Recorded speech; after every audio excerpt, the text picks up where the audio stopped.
In a universe filled with chaos, Magic Man is the most unhinged character in all of Adventure Time. Depending on how he's feeling, he ranges from a menacing prankster to a near godlike, powerful force of evil with zero empathy. But Magic Man wasn't always this way. He was once a genius, a brother, and a lover. A man who lost everything, even his mind.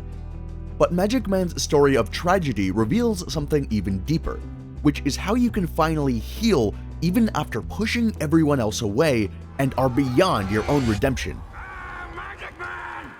Magic Man's introduction into Adventure Time first happens during Freak City, where we get a taste of a being already beyond redemption. Finn and Jake are on a walk when suddenly an old beggar appears asking for food. Finn is more than happy to help. What a nice guy, even if he doesn't want to part with his sugar cube. Here you go, buddy. Whoa. This selfless act of kindness on Finn's part deserves a reward, or at the very least, appreciation from Magic Man. And as he quickly reveals that he's Magic Man, it seems like he'll be a new friend of the duo. All of that is soon forgotten as we get our first taste of what he actually uses his powers for by removing the skin of a bird.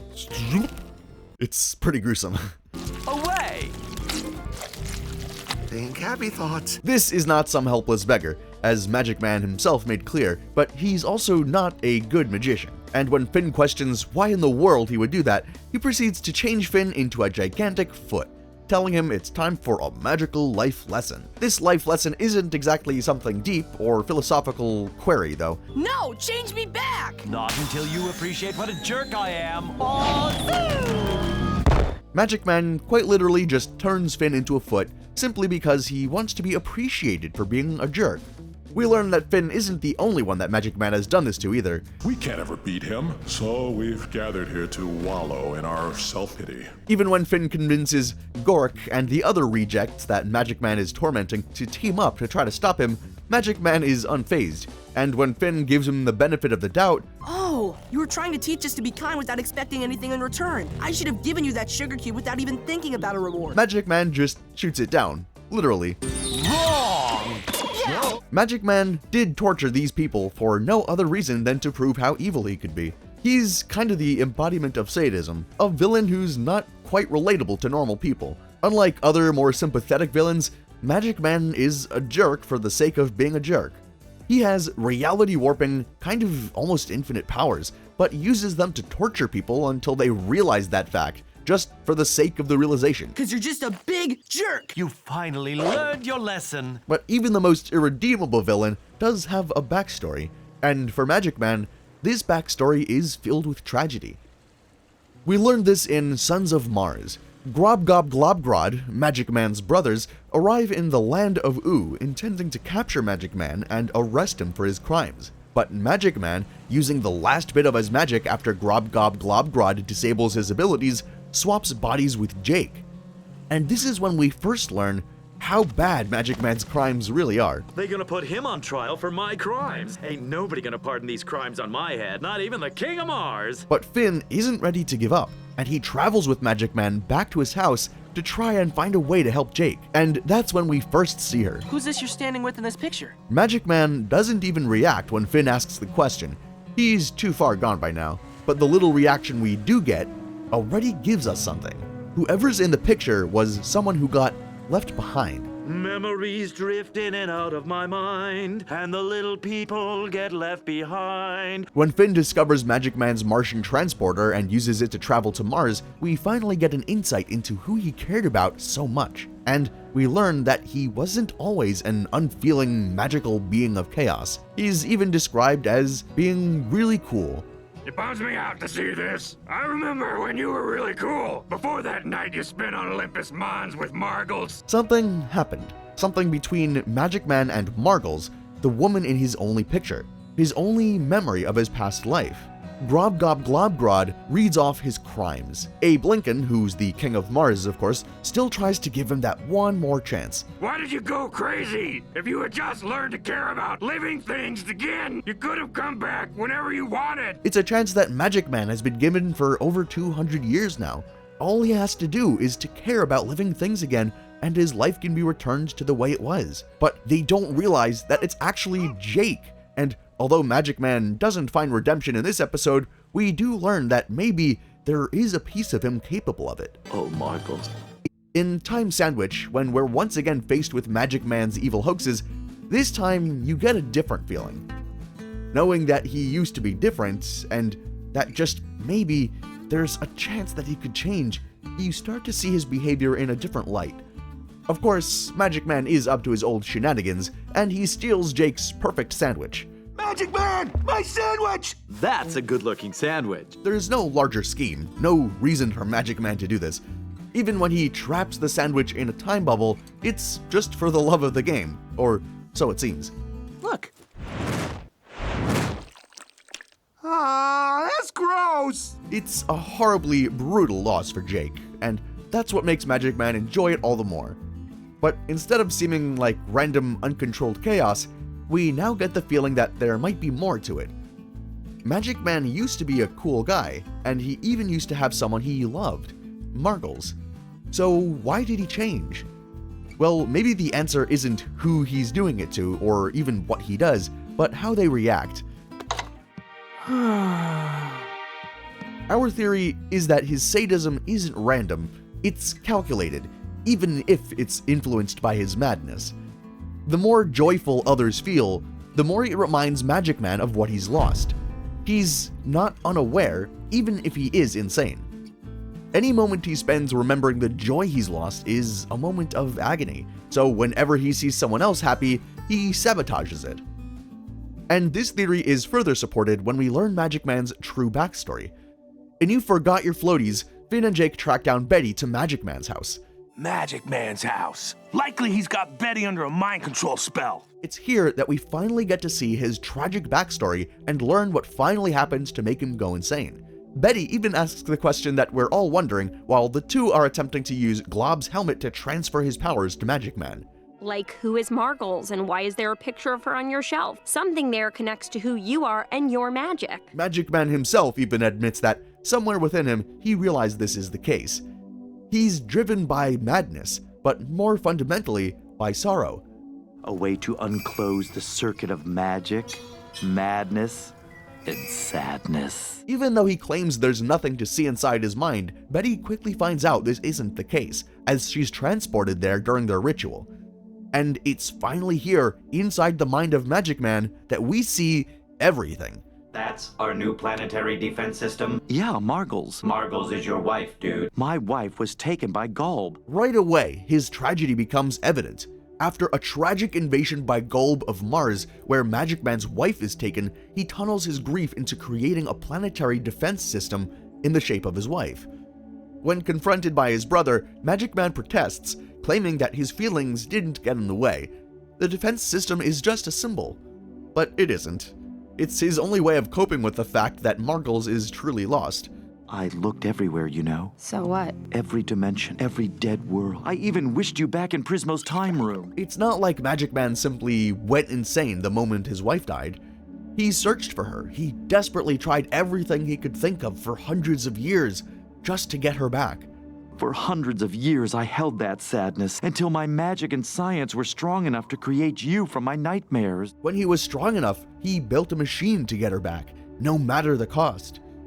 But the plan backfires, since Magic Man himself can't accept what he's become.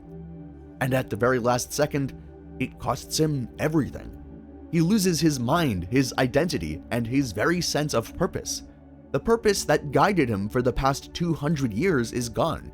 In its place is the chaotic, fully evil version of Magic Man we were introduced to the very first time we saw him.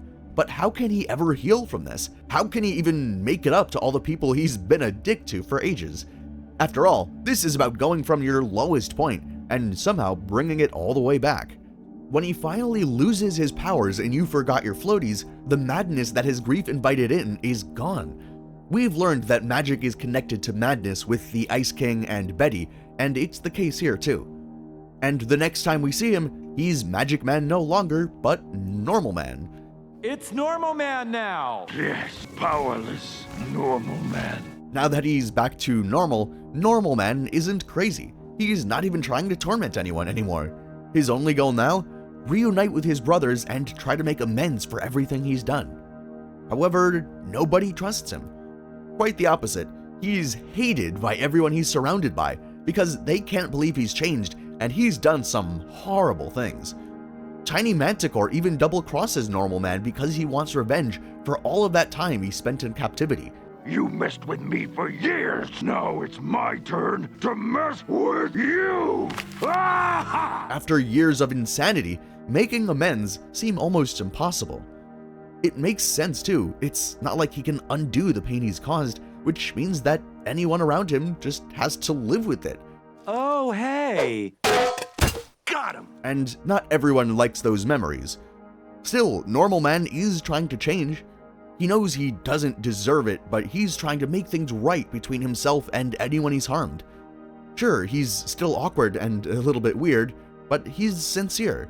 This could be my chance to make things right between us. Go back to Mars and run things how we used to, before I threw everyone under the bus. But even Normal Man realizes this probably wouldn't even work.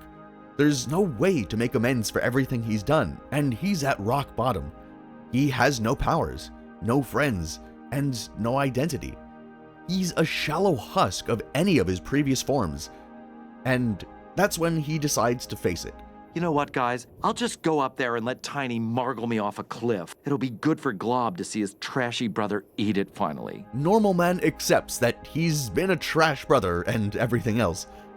It's not a clean slate. He still hasn't atoned for his sins, and it'll probably never be possible. But he's finally reached his cosmic rock bottom, and he accepts it, thinking bargaining will fix everything. Eye for an eye. I know I really messed you up, but Glob has nothing to do with this. Kill me instead. I'll let you do it. He's even willing to sacrifice himself to try and ease Tiny's mind and save his brother. And this is when Normal Man is truly reborn. At this moment, when he has no other choice but to give himself up, do we finally get a taste of how he's healed and how much of a better person he is. In the end, this brutal, simple acceptance of his cosmic inability to solve anything is what ends up bringing him one tiny step in the right direction. I could not go through with my vengeance.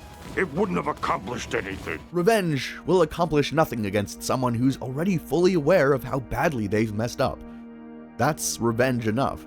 And the next time that Normal Man has to face the past, he no longer does it with denial and madness, but in full acceptance and perhaps even guilt. In Temple of Mars, Jake has gone missing, and he's in trouble. So when Finn and Jermaine travel to Mars to save him, they once again see Magic Man, or Normal Man, who now goes by King Man because of the sacrifice of Abe Lincoln. He's attempting to help Betty find herself because he's finally learned what it takes to heal. Sometimes we can't fix it. We can't beg the universe to bring back those we've lost or undo the damage we've done.